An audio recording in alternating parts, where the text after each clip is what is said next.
We begin by seeing the icy landscape of Antarctica. In nearly every direction, the place is covered in ice, indicating the continent's freezing climate. As they traverse the vast landscape, a small vehicle is seen navigating through the ice field. Inside the vehicle, there's a group of scientists intending to study more about the area. At first, everything seems normal as they crack jokes and converse casually. However, the man with glasses finds it difficult to get a stable reception on one of the devices. When the device emits a high signal, they decide to stop the vehicle to inspect their location. Not long after halting the vehicle, the ice thereon collapses, and along with the vehicle, the scientists become trapped in the ice crevasse about 50 meters below ground level. In the next scene, a scientist named Kate is approached by two researchers. They say they need a specialist paleontologist to help them examine the strange structure in Antarctica, and they are specifically looking for Kate to be part of their mission.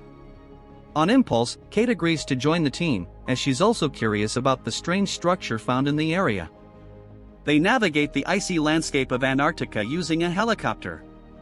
One of the pilots warns they need to be careful on their journey as a storm is approaching. The team successfully lands at Thule Station. Refusing to rest even for a bit, the team immediately boards the vehicle and heads straight for the location they plan to investigate. The team enters the controversial ice cave and are greeted by a group of geologists. One of the geologists thanks them for their visit to the cave and assures them their long journey was worth it. The head of the geologists leads them deeper into the ice cave and shows them the advanced high-tech civilization that was strangely found inside. They estimate this creation to be 100,000 years old, but they still don't know which civilization made the place. Kate, along with her team, didn't expect their mission to be so astonishing. Still in awe, their mouths are watering as they look in all directions of the area. The group of geologists is convinced this spacecraft wasn't made by ordinary people. The reason for this is because, outside the cave, they found a giant alien creature buried beneath the ice, just a few meters from the spacecraft.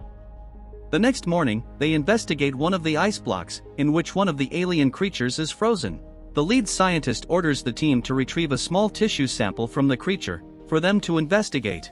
After drilling through the thick ice, they immediately place the tissue in a secure container to study it later. Dr. Halverson says during the experiment he has never seen a creature with a higher cellular level, like what they found in the sample.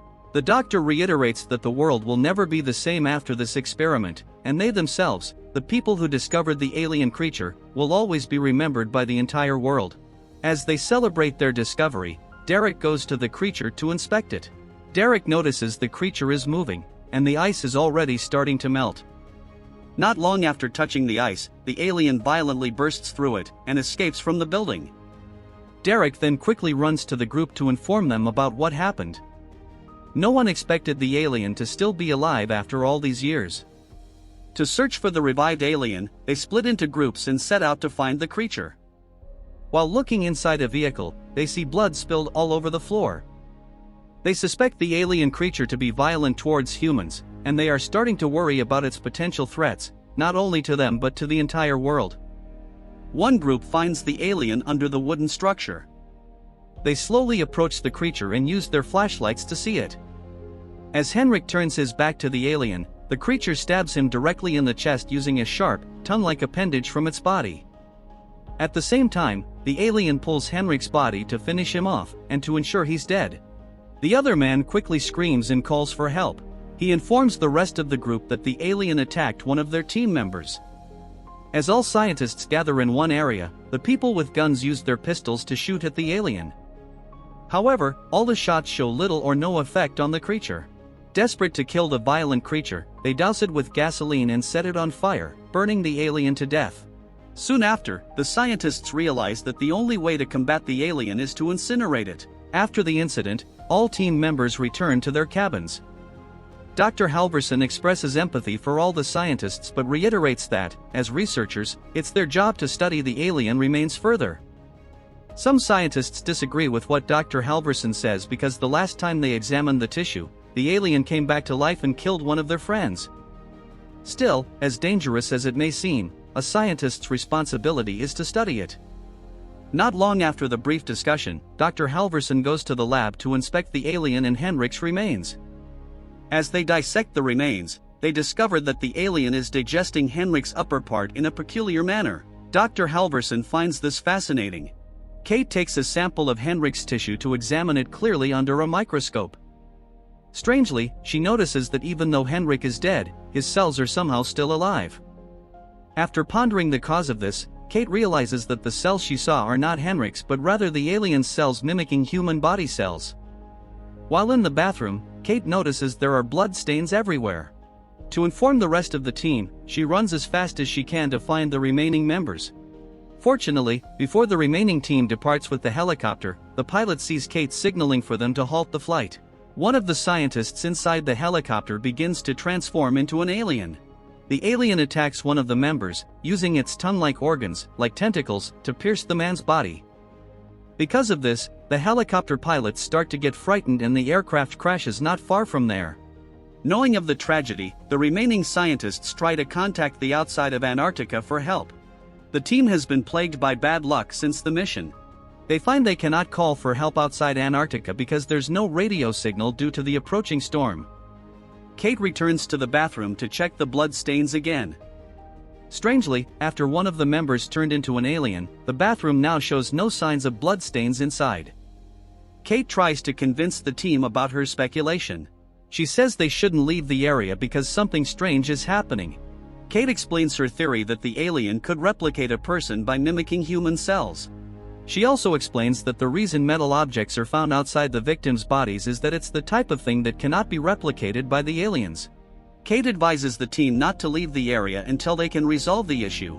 However, the rest of the team doesn't believe a word of what she said.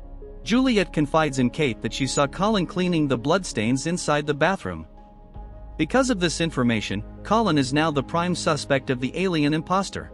As they both unite, it's revealed that Juliet is just trying to deceive Kate because she is the alien. The alien attacks Kate, but fortunately, she manages to escape and seek help.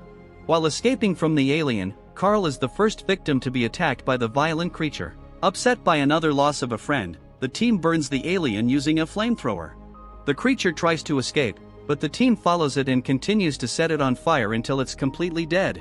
After the incident, it's revealed that Kate's earlier speculation was correct. The alien is like a virus, and the creature may be inside one of the remaining members. The alien is among them, and they must be vigilant to combat it. The team's plan is to eliminate it. They will test all blood samples from all scientists to find out which one reacts strangely. That same night, two of the surviving members from the helicopter crash go to their area in search of shelter. One of the team members suspects that the alien may be living inside them because he believes there's no way a human could survive the crash. Kate prevents the man from burning them, saying that it could be murder. However, it is decided to lock them in a room until the blood samples are ready. That same night, someone burns down the laboratory with all the blood samples inside. They suspect it must be the alien's doing. Kate tells the team not to worry because there's still a way to eliminate it and determine whether the person could be the alien or not. Kate proceeds to check everyone's dental fillings. If there are still metal fillings, the person is considered normal because the alien cannot replicate inorganic things. Their next course of action is to check everyone's teeth and separate those who have and don't have metal fillings. Jonas and Lars go to fetch the other two, but upon arriving where they were supposed to be, they discover that both have vanished. When Lars checks another shed, something pulls him in, so thinking it's the new creature, Jonas quickly goes to the team to explain that the alien took Lars. Conflicted, they don't know whether to keep an eye on the members without metal fillings or on the Americans. Edvard tells Petter to burn the Americans, saying they are the real enemy. As Petter is about to trigger the flamethrower, one of the Americans shoots him with his pistol, thus killing him. However, it's revealed that the Americans are not the true enemies. The gas tube explodes and ends up injuring Edvard, so the team takes him to another room. Terror ensues when suddenly Edvard's arm detaches from his body in the form of a monster and attacks a group member. It's revealed that Edvard is an alien creature, and soon he attacks some of the team. The alien continues its transformation and becomes even more terrifying. It then grabs Adam and begins to absorb his body to become even more powerful. With a heavy heart, Kate burns all the people the alien touched for their safety. The main threat now is the replicant alien, which has merged with Edvard and Adam. Due to the two replicas, this alien is more powerful than the rest of them. The alien attempts to kill Sander, but Kate surprises him and burns him using the flamethrower, ultimately killing him. After burning the alien, Kate and Carter see Sander using the vehicle to escape. Carter says they should ignore him because the storm will eventually freeze his body. However, Kate doesn't want to take any chances because if the alien successfully leaves Antarctica, millions of people could die. In the midst of a storm, Kate and Carter decide to pursue Sander. Both head to the spacecraft in hopes of saving the world. Upon arriving at the site, they notice that the alien technology is now operational. Due to the ground movements, Kate falls inside the ship. She gets up and walks a bit, mesmerized by technology never before seen or imagined by humans. When the creature emerges and tries to attack her, but fortunately Kate runs and hides in a place where the creature won't find her. After a minute, she decides to meet up with Carter, but the alien surprises her and grabs her by the legs. Kate, holding a grenade, manages to throw it into the creature's mouth, killing it by exploding. However, the ship's engines shut down, so the two together, Carter and Kate, return to the surface. As they head for the vehicle, Kate notices that Carter's earring is missing, and she suspects that the alien may have entered it. To make sure, Kate asks Carter to point out where his earring is. When Carter points to the wrong ear, Kate concludes that the alien has entered Carter. Realizing this, she hesitates, but with profound sadness, she triggers the flamethrower and burns the creature to death. Next, we see Kate inside the other vehicle, with the engine running, but she doesn't start her journey from there. Perhaps she decided to meet her end there too, to not spread the alien virus to the world, and the scene, being shocking, is not shown to us. A helicopter arrives the next morning, and pilot Matthias descends. Matthias is horrified by the damaged station and the carcass of the alien creature. After Colin ended his own life, Lars, paranoid, approaches and insists that Matthias expose his teeth. Lars's dog, thought to be dead, reappears, however, he runs away. Lars instructs Matthias to quickly get into the helicopter, after realizing the dog is the last remaining alien. Knowing that if the creature escaped Antarctica, it could be the end of humanity, Lars follows him and Matthias's aircraft, attempting to eliminate the creature and prevent this end for the world.